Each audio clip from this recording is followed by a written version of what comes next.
needing help, being found, and a Christmas invitation. First, needing help. To be human, as one author put it, is to be one big ball of need. We're needy people. There's not a person here in this church this afternoon that doesn't have countless needs. Some of us have needs pressing upon us right now, pressing upon our hearts. Humanity is fragile. Our bodies are fragile. Disease, death. I'm always aware, especially this time of year for some of us, lost family members around this time of year, how painful it is. Those that have recently lost family members. Just last night at 9 o'clock, I got an emergency call, entered in someone's home, and I was greeted upon a son who just as soon as I opened the door, he took a step outside the door, embraced me in a hug, and cried as his father is in the house who just passed away.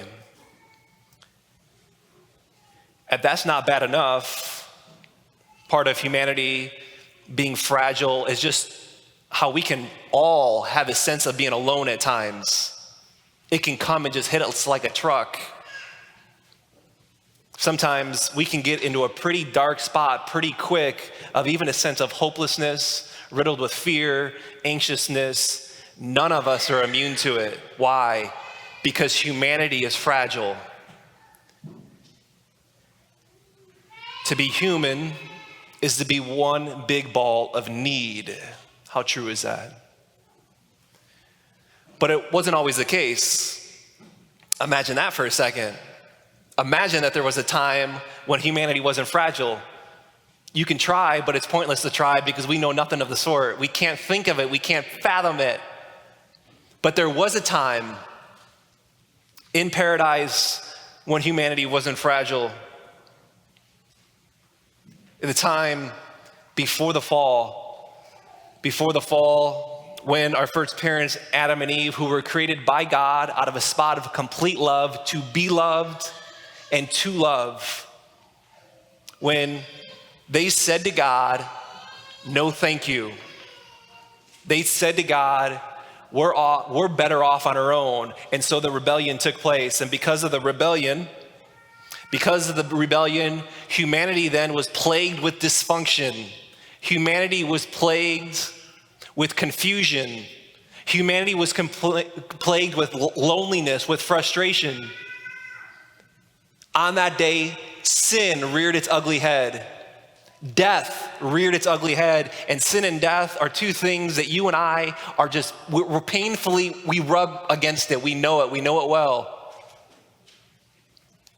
We know the pain of what's brought about, the consequences of sin. Maybe something that we have done that has hurt somebody that's caused consequences, or maybe we've been but when we're on the other end of it and we've been harmed. We do things that we know are bad for us. We do things that we know are bad for our family, for our spouse, for our career, and we do it anyways. We don't do things that we know if we did do them, it would be good for us. If we did them, it would be good for our family, for our career. That's because of the fall. That's because of the rebellion. All that is to say, you and I, we need help.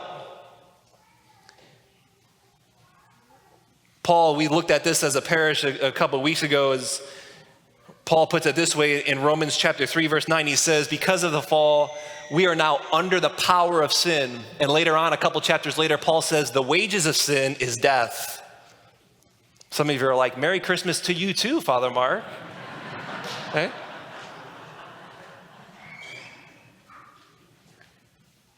But we need help. And it points to the fact, and I think it's important to feel that, to feel the fact that the humanity, to be human is to be one big ball of need. Feel it. I pray that we feel it right now. But it also points to the fact of being found. Every Christmas, the thing that is highlighted on Christmas, the thing that is highlighted is the fact that you and I have been found. that we've been sought after. Listen to our first reading, Isaiah chapter 62, verse 12 says, you shall be called, and he gives us a name. He says, you shall be called frequented. That's an interesting name. You shall be called frequented. That is to say, you shall be called sought out after. Someone who's found. That's why Christmas, that's why he came, that's why he was born in the manger, to find you and me. I'm always reminded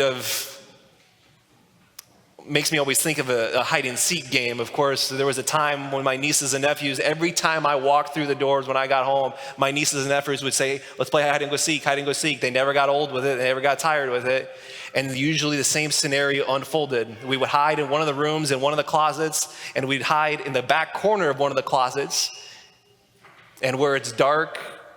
And in order to be hidden even more, we would throw this big, thick, heavy blanket over us, and waiting for their dad, my brother, to come and find them. And underneath that blanket, my nieces and nephews, I'd always have my phone and I would shine my light to see their faces, and they had the biggest smiles on their face. They were just giddy, excited at the thought of their dad who's soon gonna find them. And as we're under the blanket, I turned my phone off and I would turn to them, be quiet.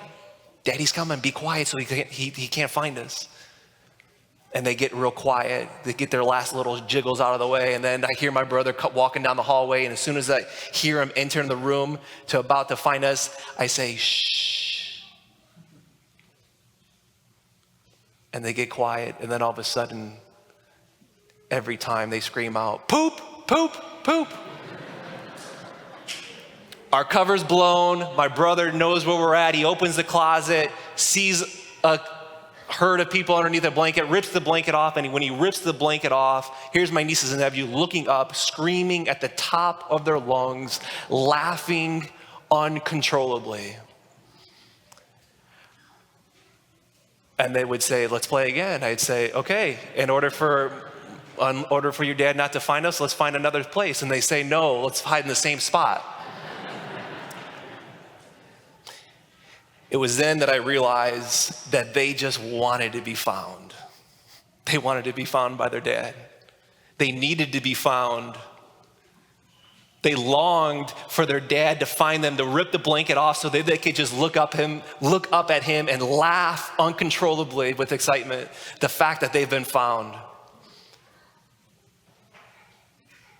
Deep down, every one of us needs to be found. We want to be found, because we need help. We long to be frequented, as Isaiah says. We long to be sought out after.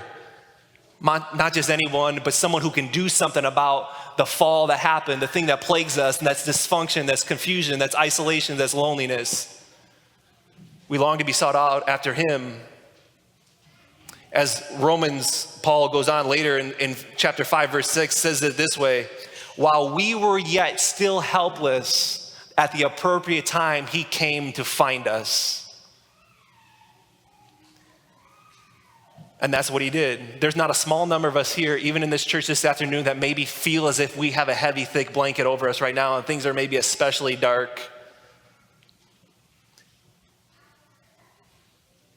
To find us, that's why he came. That's why we're here. That's what the incarnation is the God who made everything out of nothing took on flesh, as Paul says, so as to rescue us, to find us, and to bring us back. What we need to do oftentimes is guard against a little voice in our heads, which is the evil one that says, just stay under the blanket. Don't make any noise.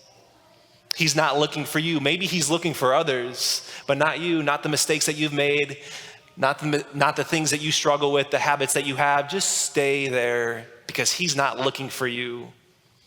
I promise you on this day right now, this Christmas, he's looking. He wants to find, and he wants to rescue. So, a Christmas invitation. Every Christmas is an invitation to encounter a person who longs to make us new, to make all things new. Every Christmas is an invitation to encounter a person who loves you, who thinks about you, who who says to you and to me, you matter. It's a person who wants to set us free with the struggles that we have, the things that press upon us, the things that we struggle with, the mess that maybe we're stuck in right now. He wants to come and rescue. It's what he does. But it requires a response. It requires a response. You and I are needy people. Humanity is fragile. And it requires for us to maybe at times just to make the slightest, the smallest little noise. A noise for some of us we've been longing to even make this day. And for some of us that we even feel on our heart right now that the Lord wants us to turn to him and say, Lord, if you're real, maybe I don't even know if you are real, but if you are real, please come because I need to be found. I'm confused, I'm lost, I need help. Will you tell him, will I tell him today that I need help? That I'm in need of rescuing, that I want to be sought out after, that I want to be frequented. He comes. We just need to make the slightest cry for help. But it's why he came, and it's why he was born in a manger.